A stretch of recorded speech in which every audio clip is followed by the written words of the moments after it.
സുഹൃത്തുക്കളെ, doctor CH Haris, urology വിഭാഗം മേധാവി, തിരുവനന്തപുരം മെഡിക്കൽ കോളേജ്. അദ്ദേഹത്തിൻ്റെ നടപടികളെ സ്വാഗതം ചെയ്യുന്നു. സർക്കാരിൻ്റെ നടപടികളെ അദ്ദേഹം സ്വാഗതം ചെയ്തു. സത്യമല്ലേ? അല്ലെങ്കിൽ വീണ ജോർജിന് മറുപടി പറയാമെങ്കിൽ പറയാം. രണ്ടാമത്, അദ്ദേഹം വിമർശിച്ചത് ബ്യൂറോക്രസിയാണ്. ബ്യൂറോക്രസിയും നമ്മുടെ മൂന്ന് സിസ്റ്റം പരസ്പരം ബന്ധിതമാണെന്നറിയാം. ജുഡീഷ്യറി, ലെജിസ്ലേറ്റീവ്, ബ്യൂറോക്രസി ഇതൊക്കെ പരസ്പരം ബന്ധിതമാണ്. പക്ഷേ ഞാൻ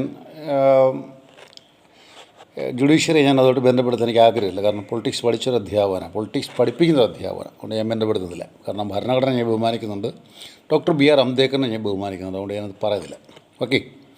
അടുത്തത്, മെഡിക്കൽ കോളേജിലെ എല്ലാ സാധാരണക്കാരൻ്റെയും രോഗത്തിൻ്റെ ആശ്വാസ കേന്ദ്രമാണ് അല്ലേ?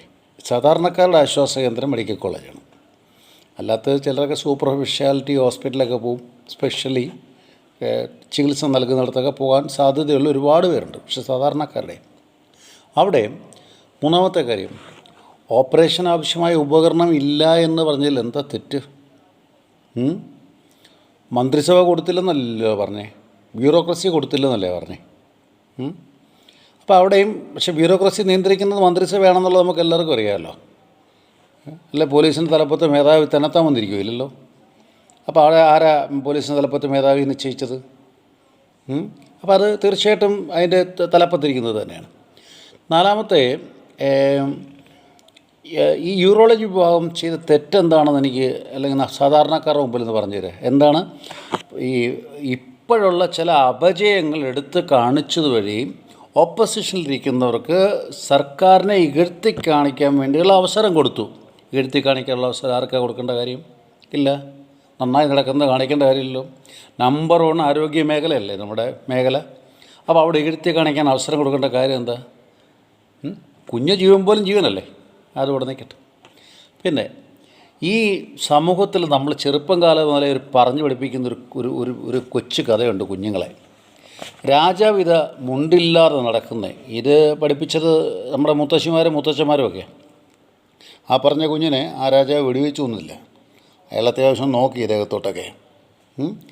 ഈ കഥ നീയും ഡോക്ടർ CH ഒരിക്കലും കേൾക്കരുത്. ഇങ്ങനെയുള്ള കഥകൾ നാം കൊച്ചുങ്ങൾക്ക് പറഞ്ഞു കൊടുക്കരുത്. കാരണം ഇതൊക്കെ മോറലാണ്, ഇതൊക്കെ ഒരു ധാർമ്മികമായിട്ട് കുഞ്ഞുങ്ങൾക്ക് പറഞ്ഞു കൊടുക്കുന്നതാണ്. ഇനി അടുത്ത എൻ്റെ ചോദ്യം, രണ്ട് ചോദ്യം കൂടെ അവസാനിപ്പിക്കാൻ. ഇവിടെ MLA-മാരുടെയും മന്ത്രിമാരുടെയും MP-മാരുടെയൊക്കെ വാഹനം കേടായാൽ ശരിയാക്കുമല്ലയോ? അത് സർക്കാരിൻ്റെ ചിലവിൽ ഏതെങ്കിലും വർക്ക്ഷോപ്പിൽ കയറി ശരിയാക്കുമല്ലയോ? അപ്പോൾ ശരീരത്തോട് കേടുവരുന്ന സാധാരണക്കാരായ മനുഷ്യൻ ആശ്രയിക്കുന്ന മെഡിക്കൽ കോളേജിൽ എന്തെങ്കിലും എക്യുപ്മെൻറ്റ്സ് ഇല്ല എന്ന് പറഞ്ഞു തന്നു കഴിഞ്ഞാൽ അത് ഇവർ പറഞ്ഞാണോ, ഡോക്ടർ പറഞ്ഞാണോ തെറ്റ്? അപ്പം നിങ്ങളുടെയൊക്കെ വാഹനം ശരിയാക്കാൻ സർക്കാരിൻ്റെ ചിലവ് കിടക്കും. അവനവൻ്റെ പോക്കറ്റിലിരിക്കുന്ന 5 രൂപ കൊണ്ടോ 4 രൂപ കൊണ്ടോ 10 രൂപ കൊണ്ടോ വരുന്ന മെഡിക്കൽ കോളേജിൽ എഴുതുന്ന മരുന്ന് സ്വന്തമായിട്ട് വാങ്ങിക്കാൻ സാധിക്കാതിരിക്കും. പുറത്തുപോയി വാങ്ങിച്ച് കഴിക്കുന്ന, കഞ്ഞി കുടിക്കാൻ വകയില്ലാതിരിക്കും. കഞ്ഞി വാങ്ങിക്കുന്ന ശീതീകരിച്ച മുറിക്കകത്ത് നിങ്ങൾക്ക് കിടക്കുന്ന മനസ്സിലാകത്തില്ല. പക്ഷേ നിങ്ങളൊക്കെ വന്ന റൂട്ടും മറക്കരുത്. സാധാരണക്കാരായ മനുഷ്യരുടെയൊക്കെ പിന്നാമ്പുറങ്ങളിലൂടെയാണ് വന്നത്, അത് മറക്കാതിരിക്കുക. ഈ ഒരു കാര്യം കൂടെ ഞാൻ ചോദിക്കുകയാണ്. അടുത്ത ഞാൻ കോൺഗ്രസ്സുകാരായി ചോദ്യം ചോദിക്കണേ. നിങ്ങളുടെ ഇപ്പം ഉപകരണങ്ങളില്ലെന്ന് പറഞ്ഞില്ലേ, നിങ്ങളുടെ MLA സ്ഥാനത്തിരിക്കുമ്പം ഒരു മാസത്തിൻ്റെ ഒരു 1/4 ശമ്പളം കൊടുത്തിട്ട് കുറച്ച് വാങ്ങിച്ചു കൊടുത്തിട്ട് സമരച്ച്.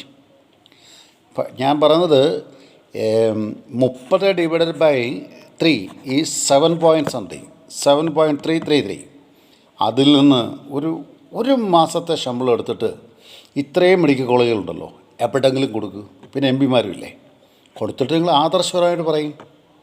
കതറിടാത്തതിന് സജി തറയിലിന് വിഷമം, ഇട്ടില്ലേലും കുഴപ്പമില്ലെന്ന് VD സതീശൻ്റെ പ്രശ്നമില്ല. അപ്പോൾ ഇതൊക്കെയാണോ ഈ കേരളത്തിൽ ചർച്ച ചെയ്യപ്പെടുന്നത്?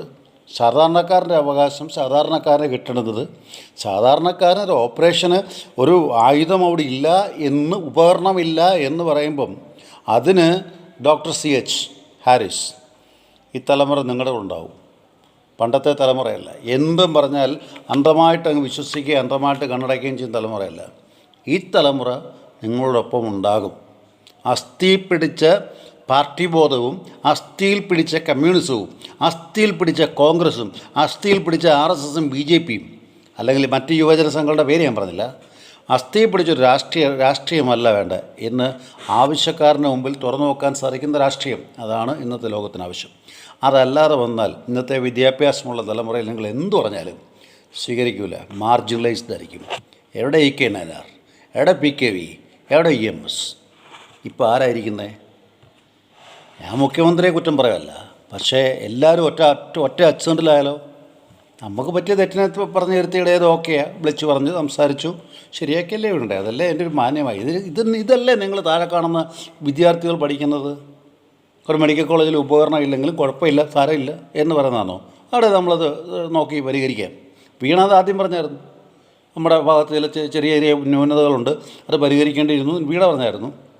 പിന്നെ ബാക്കി നേതാക്കന്മാരല്ലോ എന്ന് പറയും, ഇല്ല ഒന്നുമില്ല, ചെറിയ തെറ്റുകൾ ചൂണ്ടിക്കാണിക്കേണ്ട കാര്യം എന്താ? ഓപ്പോസിഷന് ഇതെടുത്ത് അടിക്കാൻ ഒരു അവസരം ഉണ്ടാക്കി. എന്തിനാണ് സാർ ഇതൊക്കെ ഇങ്ങനെ ചെയ്യുന്നത്? നിർത്തുന്നു.